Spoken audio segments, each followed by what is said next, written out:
Hello students, welcome to our channel AH Easy English. Yesterday we have discussed about noun, its kinds, its genders, its numbers, its cases. So I would like to continue today pronoun and its kinds. So watch, comment and watch. आज हम बात करेंगे कि pronoun और उसके कितनी प्रकार हैं। प्रोनाउन किसे कहते हैं, जैसा कि प्रोनाउन वर्ड्स में हम देख रहे हैं कि नाउन वर्ड सम्मिलित है, शामिल है, इंक्लूड है।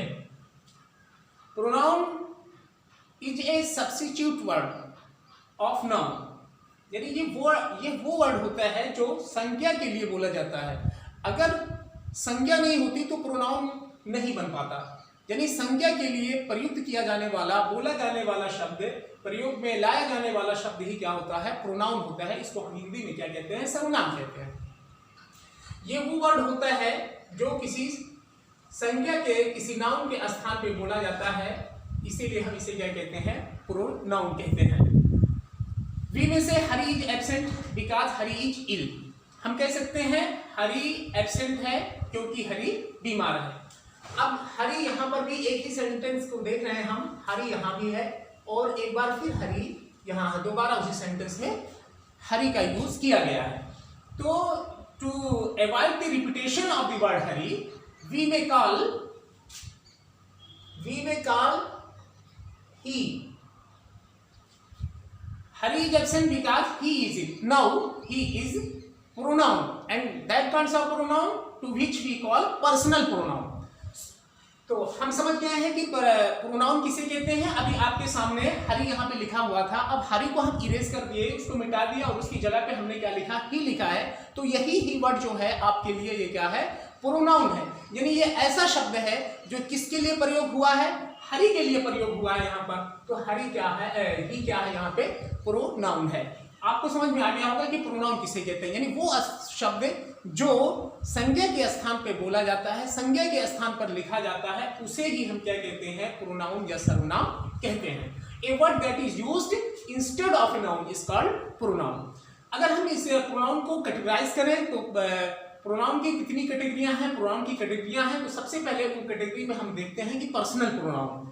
पर्सनल आप अपनी लैंग्वेज में अक्सर बातचीत करते हुए कहते हैं ये मेरा पर्सनल मैटर है, ये पर्सनल मामला है, ठीक है, ये पर्सनल है। यानी पर्सनल मीन्स होता है व्यक्तिगत, है ना। व्यक्तिगत यानी निजवाचक संज्ञा, निजवाचक सर्वनाम, यानी वो सर्वनाम जो व्यक्तियों या वस्तुओं के लिए आता हो, पर्सनलाइज करता हो, उसे हम क्या कहते हैं, पर्सनल प्रोनाउन कहते हैं। पर्सनल प्रोनाउन को अगर हम देखते हैं तो इसको तीन कैटेगरी में बांटा गया है, first person, second person, third person. First person का प्रोनाउन ये स्पीकिंग करने वाला होता है, ये सिर्फ स्पीक करता है, स्पीकिंग। और ये स्पोकन टू होता है, स्पोकन टू और स्पोकन ऑफ।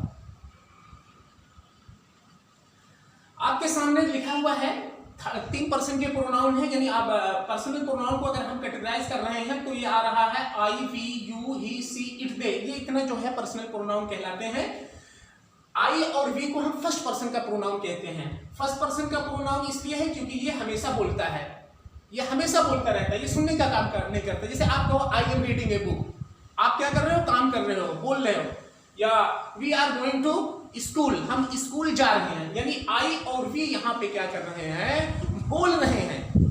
मैं इंग्लिश पढ़ा रहा हूँ, तो आई मीन्स मैं हुआ, मैं इंग्लिश पढ़ा रहा हूँ, आई एम टीचिंग इंग्लिश। तो ये क्या कर रहा है, सिर्फ बोलने का काम करता है, ये सुनता नहीं है कभी।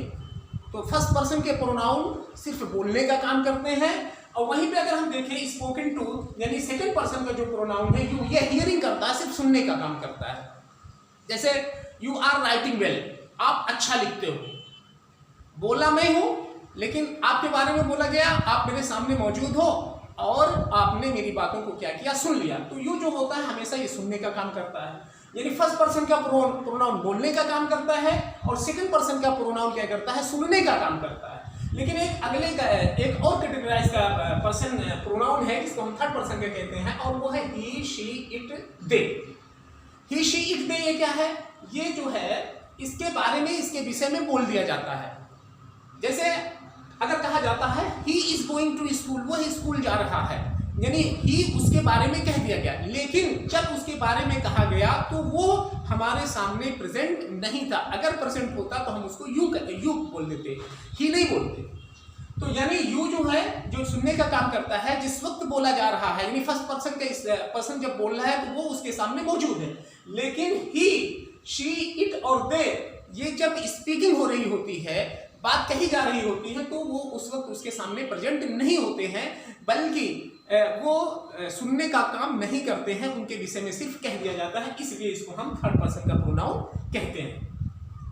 तो मैं समझता हूं कि फर्स्ट पर्सन, सेकंड पर्सन और थर्ड पर्सन के प्रोनाउन को आपको क्लियरली समझ में आ गया होगा कि आई और वी को फर्स्ट पर्सन कहा जाता है, इसलिए कहा जाता है सिर्फ ये बोलने का काम करते हैं, और यू हमेशा सुनने का काम करता है। ये ना बोलने का काम करता है ना सुनने का काम करता है, बल्कि इसके विषय में सिंपली कह दिया जाता है ये फला काम करता है। अब इसको अगर हम और आगे देखते हैं तो इसके केसेस होते हैं। नॉमिनेटिव केस होता है, जेनेटिव और डेटिव केसेस, यानी जिसको हम सब्जेक्टिव केस, पॉजेसिव और ऑब्जेक्टिव केस भी कहते हैं। आई वी कहीं भी अगर सेंटेंस के अंदर आते हैं तो आई और वी को हम सब्जेक्ट के रूप में ही लिखा जाता है। कहीं भी अगर आई लिखा है तो वो सब्जेक्ट के रूप में, यानी सेंटेंस की शुरुआत, यानी वर्ब से पहले ही इसका प्रयोग हम करते हैं।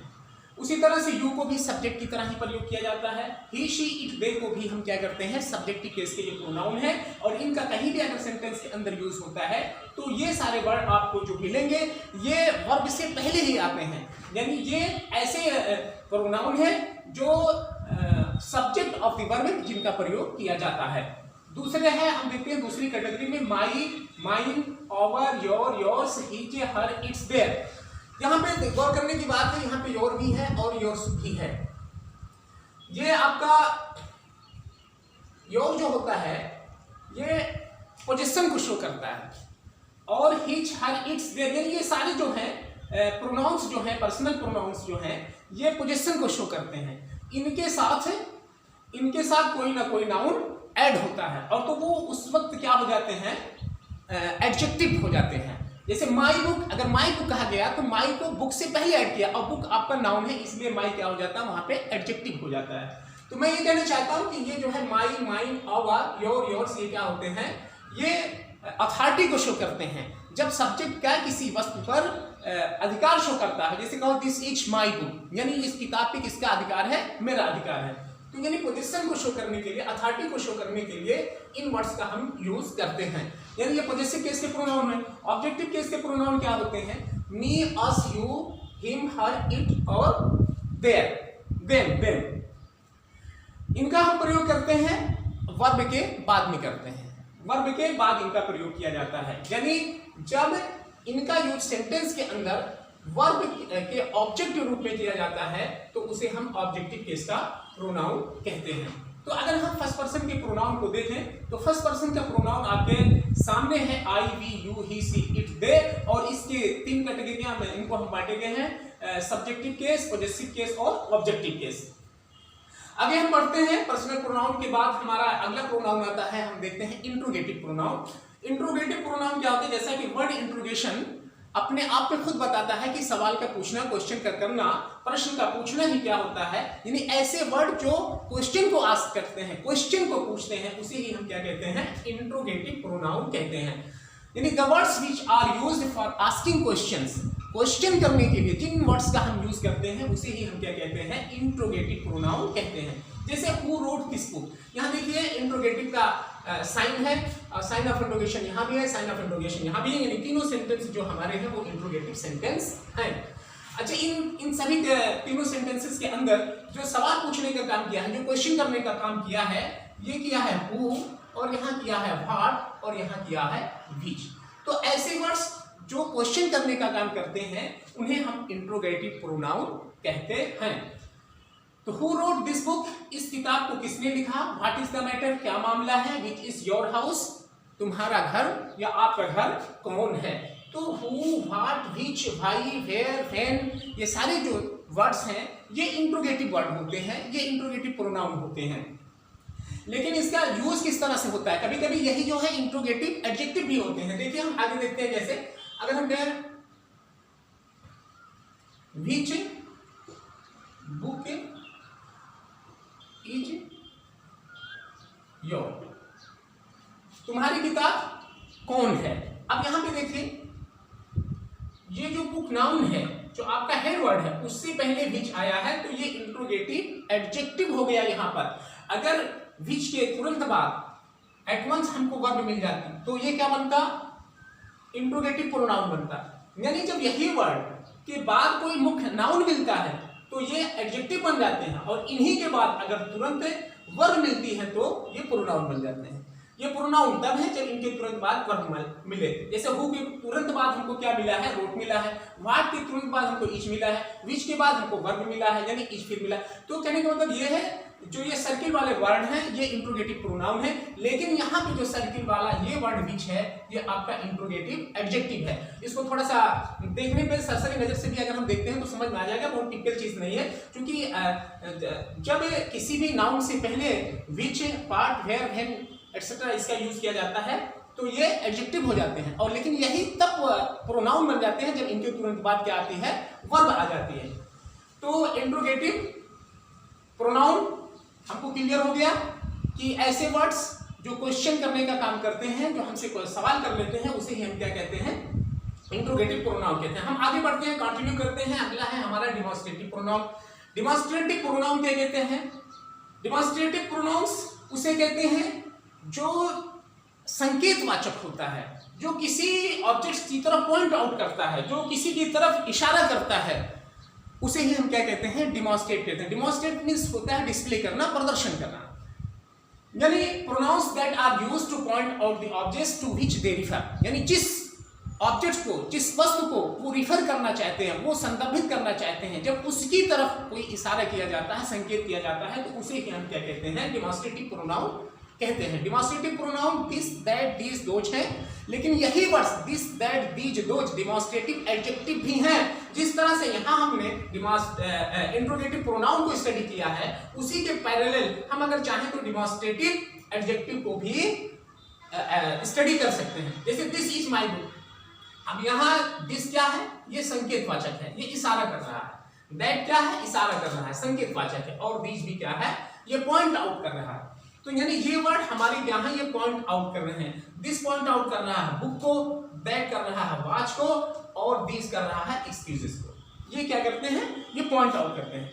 लेकिन ये pronoun this, that, these, those, ये प्रोनाउन तब है जब इनके तुरंत बाद हमें वर्ब मिले। जैसे यहाँ पे वर्ब मिला हुआ है, आर है, इच है, इच और आर। ये चूंकि इनके बाद हमारा वर्ब मिला है इसलिए ये क्या हो गया है, प्रोनाउन है। लेकिन अगर यही कह दिया जाए दिस बुक इज माइन, ये मेरी किताब है, यह किताब मेरी है, या यह पुस्तक मेरी है, तो यहाँ पे अब ये यही दिस क्या है, यहाँ पे ये डिमॉन्स्ट्रेटिव एडजेक्टिव है। क्यों एडजेक्टिव है, क्योंकि ये इसके तुरंत बाद क्या आ गया है, नाउन आ गया है। तो जब नाउन आ जाता है तो उससे पहले वाला वर्ड क्या होता है, एडजेक्टिव बन जाता है। अगर इसी के तुरंत बाद हमको क्या मिलता है, वर्ब मिलता है, तो ये क्या बनते हैं, प्रोनाउन बनते हैं। क्लियर।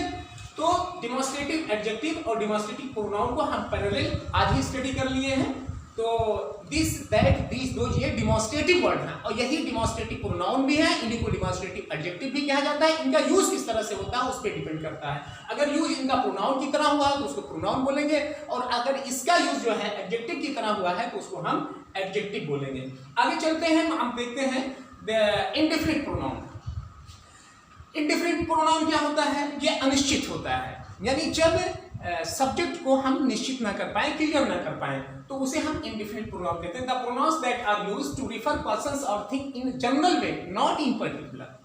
यानी जब जनरली सामान्यतः किसी रूप में प्रोनाउंस को बोल दिया जाता है, और वो किसी विशेष व्यक्ति की तरफ या किसी विशेष वस्तु की तरफ है, मतलब जो है या पर्टिकुलर वे में विशेष की तरफ उनको जो है यूज में नहीं लाया जाता है, तो उसे हम इंडेफिनिट कहते हैं। यानी जिसको अनिश्चित, यानी जब हमारा सब्जेक्ट अनिश्चित हो, यानी सब्जेक्ट को पढ़ने से हमें कंफर्म ना हो, क्लियर ना हो कि किसके विषय में बात की गई है।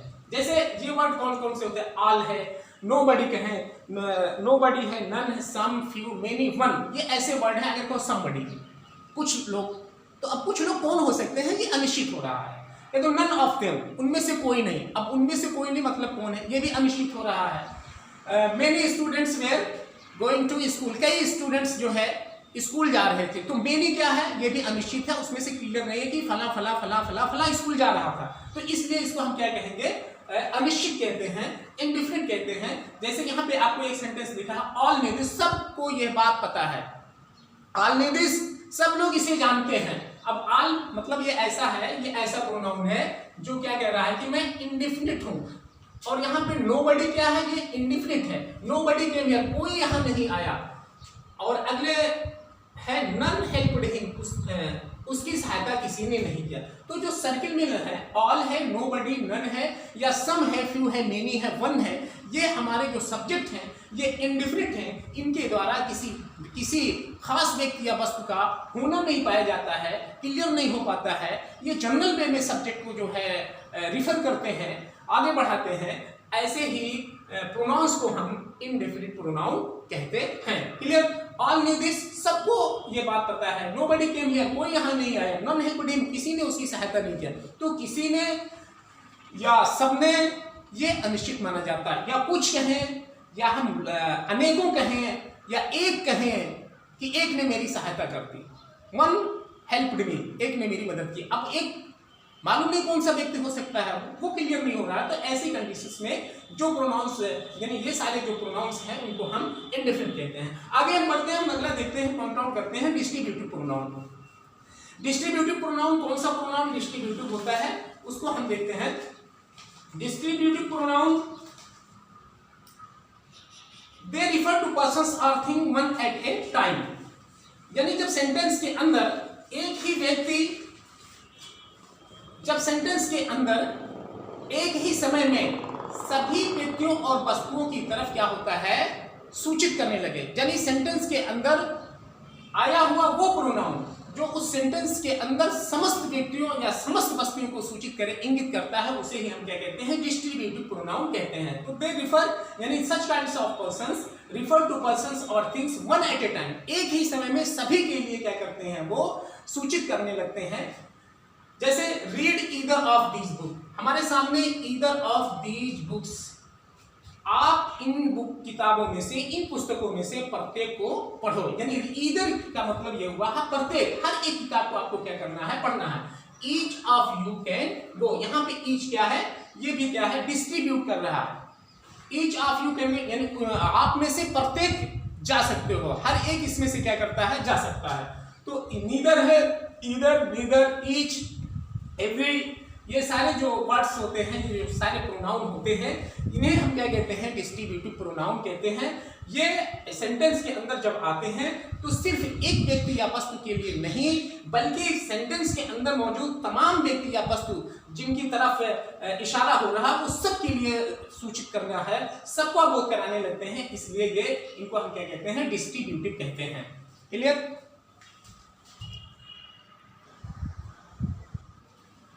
ये अगला पॉइंट हम देखते हैं रिलेटिव प्रोनाउन को।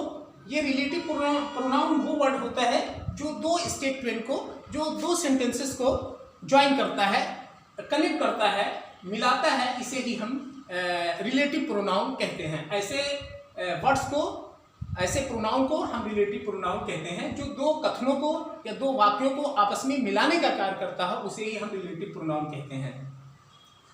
जैसे यहाँ पे the book which you read is mine. अब यहाँ पे विच क्या है, विच से पहले जो इसका एंटीसीडेंट एक नाउन है, बुक है, तो बुक को क्या करता है, ये इसका रिलेशन है, इसका संबंध है। द बुक विच, यानी वो किताब जो पढ़ते हो, तो वो क्या है, वो मेरी है। तो विच है, ये क्या है, इसके पहले कोई ना कोई नाउन होता है जिससे क्या होता है, कनेक्शन होता है, रिलेशन होता है। यहाँ पे किताब जो पढ़ी जा रही है उसके द्वारा, उस किताब का संबंध क्या है, मेरा है, यानी वो किताब मेरी है और उसी किताब को क्या कर रहा, पढ़ रहा है। अगले सेंटेंस में हम देखते हैं I met Ram who had just written. यहाँ पे हु, एक बार फिर हम देखते हैं, ये क्या है, रिलेटिव प्रोनाउन है, क्योंकि उससे पहले एंटीसीडेंट्स के रूप में राम आया है, एक नाउन आया है।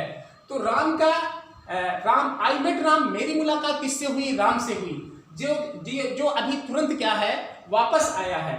तो who had just return, I met Ram who had just return, मेरी मुलाकात राम से हुई जो अभी अभी तुरंत वापस आया है। तो रिलेटिव प्रोनाउन क्लियर हो गया होगा कि रिलेटिव प्रोनाउन वो प्रोनाउन होता है जो दो स्टेटमेंट्स को जोड़ने का कार्य करता है, जो दो स्टेटमेंट को कनेक्ट करने का काम करता है। यहाँ पे दो स्टेटमेंट जो थे वो थे द बुक इज माइन एक है, और विच यू रीड यानी जो तुम पढ़ते हो। देखिए यहाँ पे रीड भी आपका वर्ब है और इज भी क्या है, आपका वर्ब है।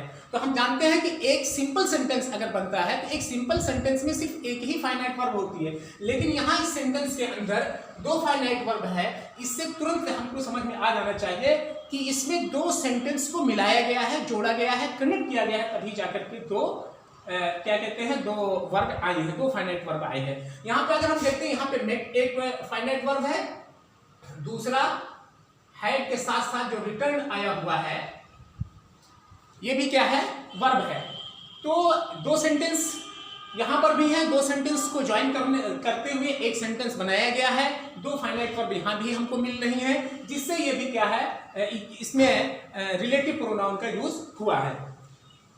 अगला है I have found the pen which I had lost. एक बार फिर हम देखते हैं व्हिच क्या है, ये रिलेटिव प्रोनाउन है, क्योंकि इससे पहले जो एक नाउन आया है पेन, एक निश्चित पेन,